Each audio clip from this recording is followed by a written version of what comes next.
अल्लाह जिसका चाहता है रिज्क फराख कर देता है और जिसका चाहता है तंग कर देता है। और काफिर लोग दुनिया की जिंदगी पर खुश हो रहे हैं और दुनिया की जिंदगी आखिरत के मुकाबले में बहुत थोड़ा सामान है। और काफिर कहते हैं कि इस पैगंबर पर इसके परवरदिगार की तरफ से कोई निशानी क्यों नाजिल नहीं हुई।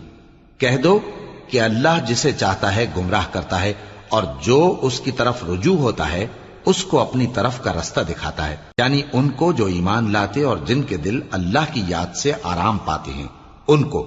और सुन रखो कि अल्लाह की याद से ही दिल आराम पाते हैं।